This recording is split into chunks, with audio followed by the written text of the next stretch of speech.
नमस्कार. श्री स्वामी समर्थ. उत्कर्ष ज्योतिष चॅनलमध्ये आपल्या सगळ्यांचे स्वागत आहे. महादेवांना अतिप्रिय असलेल्या प्रमुख वस्तूंमध्ये प्रमुख मानले जाते ते म्हणजे बेलपत्र. या बेलपत्राशिवाय महादेवांची पूजाच पूर्ण होऊ शकत नाही. शिव उपासना बेलपत्राशिवाय अपूर्णच मानली जाते असे शास्त्रसंमत आहे. बेलपत्राने होतील कामं, बेलपत्राने बनतील कामं, वाढतील आनंद, मिळेल शिवाचा आशीर्वाद. बेलाचे झाड हे अति पवित्र अशी वनस्पती मानली जाते. आसपास असलेल्या बेलाच्या झाडाने समृद्धी नांदते व मनुष्याला यश, कीर्ती आणि मानसन्मानाची प्राप्ती होते. बेलाचे झाड घराच्या अंगणात असेल तर घराला नकारात्मक ऊर्जेपासून संरक्षण मिळते. घरात नकारात्मकता जाणवत असेल किंवा वाईट शक्तींचा वास असेल तर त्यांचा परिहार होऊन कुटुंबाचं संरक्षण होतं. शिवपुराणात वर्णन केल्याप्रमाणे सर्व तीर्थांचे पुण्यफळ मिळण्याचे ठिकाण बेलाच्या झाडाच्या मुळाशी आहे. बेलपत्राने महादेव प्रसन्न होतात. बेलपत्राशिवाय बेलाच्या पानाशिवाय महादेवांची पूजा करणे अपूर्णच मानले जाते. अधिक माहिती आपण या व्हिडिओमधून जाणून घेणार आहोत. परंतु त्याआधी आपण जर माझ्या चॅनलला सबस्क्राईब केलं नसेल तर ते अवश्य करा आणि व्हिडिओ आवडत असतील तर लाईक आणि शेअर करायला सुद्धा विसरू नका. बेलाचे झाड घराच्या आसपास अति शुभ मानले जाते.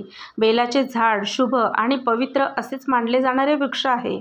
बेलपत्र कधीही शिळे होत नाही. ज्यावेळेस महादेवांचे पूजन केले जाते त्यावेळेस 108 बेलपत्र वाहण्याचा प्रघात आहे. महादेवांचे 108 नावं घेऊन बेलपत्र महादेवांना वाहिले जातात. जर अशा वेळी पूजेला बेलपत्र उपलब्ध नसतील, एखादेच बेलाचे पान असेल तर ते बेलपत्र पाण्यात बुडवून पुन्हा वापरता येतं, महादेवांना वाहता येतं. कारण बेलपत्राला असा आशीर्वाद आहे की ते कधीही शिळे होत नाही. हे बेलपत्र एकमेव साधन मानलं जातं जे महादेवांना प्रसन्न करण्यासाठी वापरतात. बेलपत्राने महादेवांना प्रसन्न करून मनोकामना पूर्ण करून घेता येतात. बेलाच्या झाडाचे पूजन हे काशी यात्रेचं पुण्य मिळवून देतं असं शास्त्र सांगतं. बेलाच्या झाडाचे संगोपन केल्याने वंशवृद्धी होते. बेलाचे झाड तुमच्या घराच्या आजूबाजूला लावून त्याचं संगोपन करावं, ज्यायोगे वंशवृद्धी होते. मात्र बेलाचे झाड कधीही तोडू नये, कारण असे केल्यास वंश खुंटतो. जर एखाद्या व्यक्तीची अंत्ययात्रा बेलाच्या झाडाखालून जात असेल तर त्या व्यक्तीला मोक्ष मिळतो व त्याचा पुढचा प्रवास उत्तम गतीला प्राप्त होतो. एखाद्या घराच्या समोर बेलाचे झाड असेल तर अशा घरात नकारात्मकता प्रवेश करू शकत नाही. त्या घरात वादविवाद होत नाहीत. आता हे झाड कुठल्या दिशेला असावे?